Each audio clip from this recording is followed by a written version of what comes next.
Voilà, on arrive au terme. Okay. Donc on continue. Donc là, c'est la dernière partie, ok, de la présentation. Donc juste pour finir sur le repas du Seigneur, vous pouvez toucher le cœur des témoins en disant montrez-moi où il est écrit qu'il y a des personnes qui ne peuvent pas prendre le repas. Ok, montrez-moi où c'est écrit. Et il n'y a pas de verset. Juste cette parenthèse.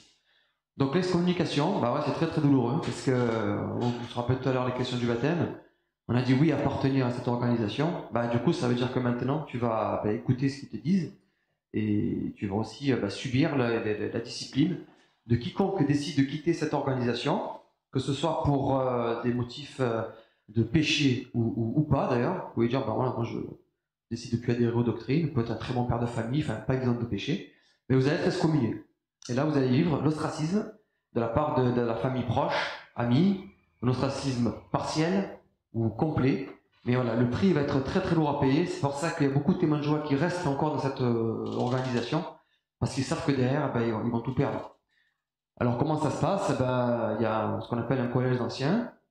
Ils vont vous dire, ils sont trois, est-ce que tu comprends qu'en quittant les témoins de Jéhovah, tu t'exposes au rejet de la famille, ça va être très dur pour toi et tout ça. Puis si vous êtes convaincu, moi ça s'est passé comme ça, je dis oui, je ne veux plus appartenir, donc une fois, deux fois, trois fois. Et puis la réunion d'après, donc moi c'était un mercredi je crois, donc on s'était réunis tous là, donc c'est un comité de discipline religieuse, et le samedi il y a un ancien, donc il y a tous les fidèles témoins de Jéhovah qui sont là, et du pupitre il dit une phrase, Monsieur Denis Rizzo n'est plus témoin de Jéhovah. C'est tout. À partir de là, perdez tout. Terminé. Père, mère, frère, sœur, les amis, ils ont ordre de cesser de vous fréquenter. C'est pour ça que le prix il est très très lourd à payer aussi. C'est parce qu'avant de tout remettre en question, il y a cette épée Damoclès là. Waouh! Et si jamais je découvre que c'est pas la vérité, est-ce qu'il vaut pas mieux m'enfermer dans ma vérité? Oh, c'est moins douloureux. Et ouais, mais si vraiment tu veux plaire à Dieu, oui, en fait, tu vas l'avoir cette coupe. Il va falloir parce que sinon, tu es dans l'hérésie. Ok. Disent bonjour dans la rue, par exemple. Ouais, alors, tu vois, ça, il n'y a qu'un témoin de Jéhovah qui peut vivre ça. Il y a qu'un témoin de Jéhovah qui peut ressentir des choses comme ça. Moi, je me souviens lorsque j'étais excommunié, donc nous, on est famille de Siciliens. Nous, Siciliens, pour nous, c'est la famille, c'est important et tout. Et donc, ils ont annoncé ça le mercredi, et le samedi, je vais chez ma mère, pensant que c'est pour les autres, ça, nous, c'est pas. Et puis, elle ouvre la porte comme ça, elle me regarde, elle me dit, Denis, tu le sais quand même. Elle m'a fermé la porte. Et quand elle m'a fermé la porte au nez, je suis retourné dans ma voiture, je me suis fait, waouh. Dans quoi j'étais? Maman, elle peut dire ça à son fils? Tu sais maintenant. Alors, ça, elle avait le cœur meurtri. C'était horrible. Mais quand même, à son fils premier-né, pour nous c'était important. Denis, tu le sais quand même. Elle a fermé la porte. C'est-à-dire, non seulement tu le sais, mais en plus tu veux me voir, quoi. Tu provoques le truc. Non, c'est juste que pour moi, ça n'a pas changé. Mon chat, il m'aime toujours. Mes consciences sont toujours là. Je ne pense pas que Dieu m'en veuille. Je vais dire bonjour à ma mère. Et c'est terrible parce que ils ont on va voir tout à l'heure, des écrits, des taux de garde, des vidéos. Il faut voir les vidéos, attention. Ils mettent beaucoup d'énergie à ça, parce que la vérité, qu'est-ce que c'est? S'il y en a un qui s'en va, qui commence à parler à un deuxième, ça en fait deux d'excommuniés. Parce qu'ils ont trop peur de leur vérité. Nous, on sait qu'on va voir, qu'on va vérifier derrière. Et là, on va dire, oh là, attends, il y a des choses qu'il faut que tu saches. Donc eux, pour tout ficeler, vous leur parlez plus, c'est des apostats, donc ils me diabolisent, attention. Hein. Chaque année, il y a une piqûre de rappel. Vous pouvez être sûr qu'il y aura une tour de garde sur la communication. Un film de réaliser, mais des trucs terribles. Par exemple, le film, bon, on ne vous montrera pas, mais voilà, c'est une maman, donc c'est très bien mis en scène, waouh, tout le monde est... Et puis le fils, souvent un fils pas méchant, rebelle, il a commencé à se tatouer, se raser le crâne, il a quitté Jéhovah, quoi. Et puis, il essaie de rappeler sa mère, et puis vous voyez la maman comme ça, en train de repasser avec la photo de son fils ici, puis le téléphone il sonne, et puis c'est lui, c'est son fils, et puis elle fait ça. Et puis vous le voyez faire comme ça, non, je décrocherai pas. Pour fortifier après les fidèles à dire, vous voyez, voilà. Donc tout ça, tout est ficelé pour qu'ils puissent garder leur nom, parce qu'ils savent que s'il y en a qui partent, après, du coup, on l'aveugle, après, c'est dans la vue, quoi. Et donc, c'est dangereux pour eux. Mais si elle, par exemple, si ta mère, elle t'a ouvert, personne ne le sait. Oui. C'est ça. Alors, Natacha, par exemple, son père, il le voit toujours. Lui, par contre, ça, c'est non. Ça, ma fille, tu touches pas. Ça, je peux pas. Comment ça se passe? Moi, j'ai été excommunié le mercredi. Le samedi, il s'est passé ça. Mais avant, il s'est passé quelque chose le lendemain. Et ça, c'est une série, c'est un rite, quoi. C'est qu'il y a deux anciens qui viennent voir les parents, c'est toujours la même chose, et qui leur disent, voilà, maintenant ton fils, il est excommunié. Alors moi, la parole exacte, c'était, il faudra que tu le voies le moins possible. C'est ce qu'ils ont dit à mes parents. Donc là, il y a deux réactions. La première, non. Mon fils, je le verrai autant de fois que je voudrais. Voilà. Moi, je suis témoin de Jéhovah jusqu'au bout des ongles. Par contre, sur ça, non. Mon enfant, c'est ma chair, ne touchez pas. C'est ce qu'il a fait son père. Ah bon, mais pourquoi tu le prends comme ça? Non, je le prends pas mal. Je te l'ai dit, c'est ma fille, je l'avais. Après, il se passera ce qui se passera, on va le voir. Parce qu'après, il y a aussi des. Est-ce que lui, il est dangereux, ce gars-là, qui va avoir sa fille? Non, il n'est pas trop important dans l'église, ça va. Par contre, lui, attention, sa parole, elle va compter. Donc là, par contre, on va. Vous voyez, il y aura quand même ce truc-là. Et puis après, la réaction de mes parents, mon père, ils se sont mis à pleurer. Mes parents, ils ont dit oui. Et ils l'ont fait. Voilà. Donc ça fait 5 ans que j'ai plus mes parents, mes frères, mes sœurs. Donc on se croise des fois, de temps en temps au marché. Alors c'est bizarre. Papa, ça va? Ça se met à pleurer, puis on s'en va. Il n'y a plus rien à savoir. Ou alors dans les centres commerciaux, c'est terrible. Au début, nous, on n'est pas préparés à ça en tant qu'humains. Mais tu vas pas, mais tu vois, mais tu vas perdre ton papa. Prépare-toi à ça. Faudra que tu sois fort. Non, préparé à ça. Donc c'est une bombe qui vous arrive dans la figure. Et comment on réagit? On est en colère, on est triste, certains tombent en dépression, il y a même des suicides à cause de ça. C'est terrible. Et puis c'est la haine raciale. Condamné par la loi, attention, là ça y est, en Belgique, ils perdent des procès maintenant. Tu ne peux pas rejeter quelqu'un pour sa couleur de peau ou pour sa religion. Ça s'appelle de la haine raciale. Et jusqu'à aujourd'hui, ils perdaient les procès parce qu'ils attaquaient sur les communications publiques. C'est vrai, les communications, Paul, il prend toujours le même passage de Corinthiens 5:11, et ça on en rentrera tout à l'heure. Et il perdait les procès en disant, ouais, mais ça c'est votre histoire de religion. Non, non, mais le gars il était intelligent. Non, moi je ne parle pas pour ça. C'est moi qui veux que tu aimes Jéhovah. Donc je ne vais pas me plaindre d'être excommunié parce que c'est moi qui veux partir. Mais par contre, l'ostracisme, ce qu'il y a derrière, là je ne comprends pas. Et là je dis, attends, il y a un problème. Est-ce qu'il y a un contentieux avec votre enfant? Non, j'ai pas de contentieux avec lui. Pourquoi vous, je schématise, hein? Pourquoi vous lui parlez plus? Parce qu'il a quitté dans la religion. Eh non, vous n'avez pas le droit, monsieur, d'être condamné. Pas le droit de faire ça. C'est de la haine raciale. On ne peut pas ne plus parler ou rejeter quelqu'un s'il a changé de religion. Maintenant que tu t'es disputé avec lui, il y a un problème, ça c'est autre chose. C'est une histoire de famille. Mais là, on n'est pas là-dedans. Moi, tout va bien avec mes parents, j'ai pas de problème avec eux. Sauf que j'ai décidé de quitter la religion, mais c'est mon choix et c'est mon droit. Sans pouvoir suivre derrière l'ostracisme. Ça, c'est condamnable. Donc là, en Belgique, ils ont perdu un procès, et ça fait jurisprudence parce qu'avec l'Europe et tout. Donc nous, on a un grand espoir en tout cas, que ça bouge au moins à ce niveau-là, parce que ça détruit les familles dans le monde entier. C'est une catastrophe. Donc n'hésitez pas à intervenir si vous avez des questions. Juste une question. Il n'y a pas eu, parce que une intervention d'un ancien devant tout le monde, il était présent. Non. Non, j'étais plus témoin de Jéhovah. D'accord. Je peux être présent ce jour-là. Si tu veux, tu peux. Si c'est mon intention, tu écoutes ta sentence, quoi. D'accord. Humiliant. Il n'y a pas d'explication. Non. Non. J'ai jamais eu la cause. Ok. T'as raison. Ah ouais, tout est bien. Ben oui, ils vont dire que c'est la pudeur. Voilà, ils vont dire que c'est la pudeur du péché. Ils disent pas si ça a été un retrait volontaire, une excommunication pour un péché. Donc les gens restent toujours dans le doute. Nous, ils pensaient qu'on était divorcés, que ça allait pas entre nous, qu'on était divorcés, qu'on était partis. Après sa femme, il a trompé sa femme. Comme c'est pas non, monsieur, madame, Natacha Joie, c'était juste pas possible. Premier permanent, exemplaire à la congrégation, il s'est passé un gros problème pour qu'ils puissent. Non, ils ont juste compris le Christ, c'est tout. Non, oui, pour eux, c'était. 6 mois après, je l'ai nommé ancien, c'est-à-dire comme un pasteur. 6 mois après, j'étais assistant ministériel, donc comme un clerc, et je faisais des discours le dimanche matin et tout. Et 6 mois après, ils avaient prévu de me nommer ancien. C'est-à-dire que je devais m'occuper avec les autres, du comité, de l'entraînement comité, tout ça. Et 6 mois avant, je m'en vais. Et je dis, non, il n'y a pas Jésus ici. Le Seigneur m'a sorti 6 mois avant. Voilà, donc cette doctrine de l'excommunication est très, très pesante, elle est très compliquée. Finalement, le baptême, on vous explique quand même que vous avez fait les bons comportements. Alors, Non. Alors, je Le cache. C'est quand même ahurissant. Quand on étudie la Bible, avec les gens, on étudie 2 livres. Un premier livre qui donne toutes les doctrines de base sur les croyances, l'espérance, etc. Il y a un deuxième livre. C'est dans ce deuxième qui s'appelle Demeurer dans l'amour de Dieu. C'est dans ce deuxième livre où on nous parle de l'excommunication, sauf que le temps qu'on fasse le premier livre, on est déjà baptisé. Et on nous propose de continuer une étude biblique dans les 6 mois qui suivent. Et donc vous l'avez. Alors c'est pas qu'on vous le cache, on le cache pas en fait. On peut l'avoir entendu, on ne l'a pas étudié en tant qu'enseignement. Il faut arriver au deuxième livre pour l'avoir vraiment enseigné. C'est un peu pervers quand même. Mais non, tout le monde me relie ta famille si tu disais, Ça, oui, ça va. Ouais. Ils le savent, mais. Ils vont te dire oui, c'est la discipline de Dieu, il faut l'accepter. Bon, tu vois, ils survolent le truc alors que c'est une horreur. Quoi. C'est Ça, Oui, ils le savaient. Et vous allez comprendre via leurs écrits que ça va très très loin. Même vous êtes considérés comme des pestiférés. Les apostats. Ils appellent les apostats. L'ex-communié doit avoir une grande honte en lui-même. Oui. Il faut avoir une force de caractère incroyable. Tout à fait. Tout à fait. Si Dieu n'est pas avec toi, wow. Si c'est pas pour Jésus, tu peux pas. Oui, ah oui, c'est clair. Vous êtes en paix parce que vous partez pour Jésus. Oui. Ils s'effondrent. Il nous donne Vraiment, confiance. c'est très Ils s'effondrent et puis finalement, 10 ans à 10 ans, 15 ans, ils redeviennent témoins de Jéhovah, mais par obligation.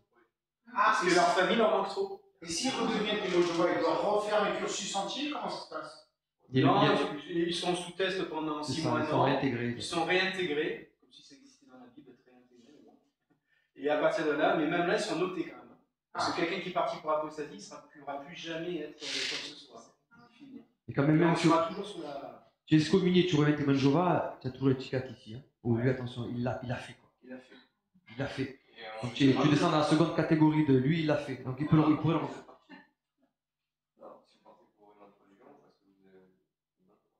Ah, au moment de l'excommunication? Ah oui, tu as un comité et c'est à ce moment-là que tu t'expliques. Tu sais que tu peux être excommunié si un témoin de Jéhovah va dans une église et qu'un ancien le voit, il peut être excommunié. Ah oui, Pour le... Moi, tu la m'étonnes. première fois que je suis Surtout dans les grosses églises évangéliques, évangéliques de Marianne, j'ai dit attaché, il ne faut pas qu'on soit chopé parce que moi je veux partir la tête haute des témoins de Jéhovah, parce que je veux plus être témoin de Jéhovah. Mais je ne vais pas me faire excommunier parce qu'ils m'ont chopé à aller à l'église. Attention, donc on a fait attention, on s'est carré ailleurs et tout, on est venu à pied et tout, on a fait le contour et tout. Parce que si jamais tu vas dans une église, par exemple dans un mariage, de quelqu'un, d'un ami, quelqu'un de la famille qui se marie à l'église, eh bien, tu n'as pas le droit de rentrer. Un décès, c'est pareil, tu n'as pas le droit de rentrer. Tu te rends compte de la faiblesse, tu peux te faire contaminer par le curé, c'est ça? En fait, ils ont peur de leur vérité. La vérité n'a souffert d'aucune autre vérité si tu es convaincu de la vérité. Mais oui, ils savent que ça, vous avez vu, dès que tu connais un peu les failles et tout, on vous rendez compte que nous, on a commencé à comprendre ça. J'avais qu'une chose, papa, faut que je te montre. Oui. Faut que je te montre, t'es dans l'erreur là. Tu étais proche. Et ça, ils veulent pas, donc ils cadenassent tout, et puis voilà. Quoi. Voilà. Donc, juste pour continuer mon expérience, donc ma mère m'a fait un appartenir, et j'ai eu des phrases, il y a 7 démons qui vont entrer en toi, fait des trucs horribles. Oui, oui, ça va très très loin. J'ai plus Jéhovah que toi, enfin bref, voilà. Mais quand même, après, on a essayé de recoller quand même, parce que c'était pas possible. Moi, je suis un gentil garçon en plus, j'ai jamais été heureux. Et donc, on a essayé en fait, non, ça marche pas. L'amour en moitié ne marche pas. Donc, tu viens chez moi, mais tu manges pas avec moi. Je viens chez toi, je jeûne. Par contre, tu m'offres pas de cadeau. Si par contre, et ça en fait, il y a un moment donné, tu dis bon, vous savez quoi? Allez, on va arrêter parce que là, c'est juste pas vivable. Donc, on a essayé de coller, mais trop de barrières, trop d'interdits, trop de. Et à la fin, on souffre trop. Moi, en plus, j'ai 2 filles qui sont nées après derrière. Et puis, ma fille qui va au club. Mamie, je te montre, regarde ce que j'ai fait au club. Oui, surtout pas, hein, on pas ça. Hein. Ma fille est bloquée comme ça, elle se mettra à pleurer dans la chambre. Je dis bon, vous savez quoi? On va tout arrêter parce que là, c'est juste plus possible. Soit on s'accepte tel qu'on est. Hein, si moi j'ai ma nièce qui vient qui était mon Jéhovah, regarde, tonton, mon Dieu c'est Jéhovah. Ben, je vais essayer de dire une phrase gentille, je peux dire c'est pas le mien, ou il faut pas faire. Voilà, eux non, ils ne peuvent pas. Ils ont le prosélytisme en eux, ils portent un regard de jugement. Mon fils, il a quitté les témoins de Jéhovah, il va mourir en Armageddon, il est tombé dans l'apostasie. Mes petits enfants, c'est pas possible, ils vont devenir évangélistes. Voilà, c'est trop fort pour eux. Mais certains arrivent à faire la part des choses. Bon, mais ils sont quand même mal vus. Enfin, vous voyez, c'est très très compliqué. Et donc l'enseignement il tient sur quoi? Donc voilà une tour de garde, ok, sous-intitulé Un proche qui est de Jéhovah. Donc la tour de garde, vous connaissez, il y a des paragraphes, et la réponse elle est dans le paragraphe. Il suffit juste de souligner et de répondre, ok. Il n'y a pas trop de recherche. En fait, tu vas dire ce qui a marqué, ce que le Satan te dit. D'accord. Et souvent il y a des petits textes en bas, qu'on ne comprend pas trop d'ailleurs, en faisant confiance, en disant oui, en fait c'est inspiré. Il y a quand même des versets de la Bible, donc c'est inspiré. Donc je vais manger cette nourriture. Okay, donc il y a des paragraphes, des questions, etc. Donc paragraphe 17. Si un membre de ta famille est excommunié, ou, et ce ou est très important, s'il se retire de la congrégation, cela peut te faire l'effet d'un terrible coup d'épée. Okay, donc là, si un membre de ta famille est excommunié, c'est-à-dire là, je ne suis plus témoin de Jéhovah. Mais ça peut ne pas être que ça. C'est-à-dire que je peux être un très bon père de famille, mais me retirer de l'église, ok? Je ne suis pas excommunié, je suis retiré de l'église. On a des exemples de personnes qui sont retirées de l'église. Donc ça s'applique aux deux, d'accord? Donc tu peux ne pas être le péché, mais sauf que quand tu l'église, bon, tu as compris que c'est pas ton truc, mais un garçon un peu intelligent, il va se dire en fait, non, je ne peux pas me faire excommunier, comme ça je ne perds pas ma famille. Bon, mais même là, ils disent non, toi, c'est bon, on a compris ce que tu es en train de faire, c'est pas terrible, d'accord? Donc voilà l'enseignement. Donc les directives, qu'est-ce que c'est? Paragraphe 19. Respecte la discipline des Jéhovah. Même si la discipline des Jéhovah est douloureuse sur le moment, elle peut être bénéfique tant pour le pécheur que pour les autres. Ah bon? Par exemple, Jéhovah nous ordonne, donc c'est un ordre qu'ils ont, attention, hein, de cesser de fréquenter un pécheur non repentant. Donc, même si cela nous fait de la peine, nous devons éviter tout contact non nécessaire avec un proche excommunié, que ce soit par téléphone, texto, courrier, email ou réseau social. C'est fini. Toute communication est étable. Donc si on décortique un peu le truc, c'est un ordre qu'ils ont, de cesser de fréquenter. C'est Jéhovah qui le dit. Donc si c'est Dieu qui le dit, ben, il va falloir le faire. Un pécheur non repentant. Ok. Donc bien sûr, ça fait de la peine à tout le monde. Ah, je vais juste revenir sur la diapo d'avant. Cela peut faire l'effet d'un terrible coup d'épée. C'est pas pour rien le coup d'épée, hein. C'est des stratégies. Jésus a dit, je ne suis pas venu apporter la paix, mais l'épée. Tout ça, c'est Jésus qui le dit en fait. Hein, voilà. Le coup d'épée, c'est ça. Okay. Donc vous voyez quand même les restrictions. Hein. Téléphone, texto, courrier, email, réseaux sociaux, plus rien. Qu'est-ce que c'est des contacts non nécessaires? Oui. Alors, si je suis à l'hôpital et que je vais me faire opérer, je pense que là, il serait autorisé à venir me voir. Là, ça, c'est un contact nécessaire. Si je suis en grande difficulté dans ma vie pour X raison, ok, bon, on va le faire, c'est nécessaire. Mais dans la vie, l'amour, c'est quoi le contact non nécessaire? Tous les contacts, ils sont nécessaires. Vous comprenez? Donc ils vont se dire, en fait, non, on n'est pas si injuste que ça, c'est juste des contacts qui sont non nécessaires. Non, en fait, c'est terrible. Là, par exemple, voilà, pour partager mon expérience, mon cousin était victime d'un cancer il n'y a pas longtemps. Bon, il a guéri. Enfin, et ils avaient monté un WhatsApp. On était tous là, on le fortifiait, de ci, de là. Il y avait les témoins de Jéhovah et tout. Bon, c'est pas un WhatsApp de témoins de Jéhovah. C'était un WhatsApp pour mon cousin, qui n'est d'ailleurs pas témoin de Jéhovah, qui était en plein cancer. Bon, et puis j'ai discuté avec mon cousin, qui avait fondé ce WhatsApp. Là. Et puis il m'explique l'histoire de ce WhatsApp. Et je lui ai dit, mais c'est un WhatsApp de témoin de Jéhovah? Il m'a dit non. J'ai dit, pourquoi je ne suis pas, moi alors? Et là, il a réalisé, mon cousin, qui n'est pas témoin de Jéhovah aussi, et comme il avait 3 dedans, vous voyez, c'est la gangrène, quoi. Moi, ils m'ont mis à part. Même ceux qui ne le sont pas. J'ai dit, oui, c'est vrai, je suis désolé, dès lundi, tu y es, quoi. Il me met sur le groupe WhatsApp, 1 heure après, les 3 témoins de Jéhovah, ils se sont retirés. Ils ne peuvent pas. Mon cousin a plein de cancer, ils auraient pu dire, bon, ça va, pas possible. Du coup, ça a choqué toute la famille, mais moi, ça leur montrait un peu qui ils étaient. Donc mon cousin a rappelé ma famille, mais c'est une honte, mais vous vous rendez. Pour vous dire quand même, le texto, bah, c'est compliqué. Et si quelqu'un décide de passer outre cet ordre de cesser de fréquenter, bah, il risque quelque chose de très grave. Donc ça, prenez soin du troupeau, là, donc tiré d'un Pierre. C'est que un livre pour les, donc leur pasteur, que pour les anciens. D'accord? Nous, on n'a pas. Quoi que maintenant en ligne, je crois qu'on peut y avoir des fans. Ce livre-là, nous, on l'a. D'accord, c'est interdit. C'est un livre que nous, on ne peut pas avoir. Il n'y a que les anciens qui peuvent l'avoir. Et ça, là, ils ont des directives un peu, voilà, pas tirées du collège central, il ne faut pas que tout le monde sache. Donc là, j'ai un peu sur une liste qui nous intéresse pour nous.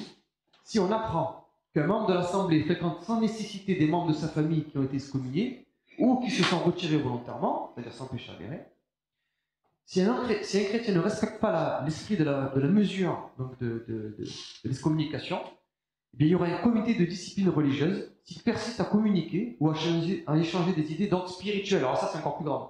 Et oui, d'ordre spirituel avec ses membres de sa famille. Donc si, ça peut se faire en catimini, mais si par contre ça s'apprend, et c'est là que je crois que selon le gars qui le fait, soit il a de l'influence dans l'église, soit il n'a pas, mais il va y avoir quelque chose, il y aura un comité de discipline religieuse, et là ça peut aller très loin. Blâme, restriction. Qu'est-ce que c'est cette restriction? C'est-à-dire que il ne peut pas faire de prière, il ne peut pas faire de réponse, okay, et soit il est noté. Voilà. Et toute l'église le sait, quoi. Lui il est noté. Wow. Voilà, c'est terrible. C'est une étiquette, tu sais que tu es noté. Donc voilà, ça peut aller très très loin. C'est pour ça que c'est très très dur pour celui qui veut quitter cette organisation parce qu'il perd sa famille. Et surtout, celui qui veut fréquenter quelqu'un, il risque aussi d'avoir des réprimandes. Du coup, pour un couple ou des parents enfants qui vivent sous même toit et puis une excommunication. Non, là c'est ok pour eux. Ah. S'ils sont sous le même toit, il y a des tours de garde sur ça. Alors qu'est-ce qui se passe aussi? Il ne faut pas se leurrer, hein. Ils perdent des procès. Et pourquoi? Parce que les victimes viennent avec les écrits. Et les écrits restent. vous rendez compte? Et là, ça pose un problème. Donc, voilà, des contacts non nécessaires, si sous le toit, ouais, c'est ok, il y a toujours des trucs parce qu'ils payent des millions et des millions, quoi. Donc, si c'était de eux-mêmes, non, tu vois plus personne, point barre, on n'en parle plus. Mais là, pour répondre à ta question, oui, s'il y a une autorité directive, si c'est sous le même toit, non, là, ils continuent à se côtoyer aussi. Mais c'est terrible, hein. On a l'exemple d'une fille qu'on connaît. Eh ben, lorsque sa maman elle invitait tout le monde, ben, elle mangeait dans la cuisine. Et tout le monde mangeait dans la salle à manger, elle entendait les gens rigoler et tout, elle mangeait comme pestiférée dans sa petite cuisine. Tu veux nous revoir, reviens à Jéhovah? J'ai revu mon père samedi dernier, là. 5 ans, je ne l'avais pas Ce vu. Jéhovah entre les C'est la parents. même chose, hein. Et ce Jéhovah entre les parents et les Ils veulent plaire à Dieu et ils sont capables de se faire harakiri. C'est des kamikazes chrétiens, quoi. C'est pour ça que vous avez une négation terrible, mais c'est vraiment des pharisiens, quoi. Ils imposent des directives trop compliquées. Et ça va même jusque-là.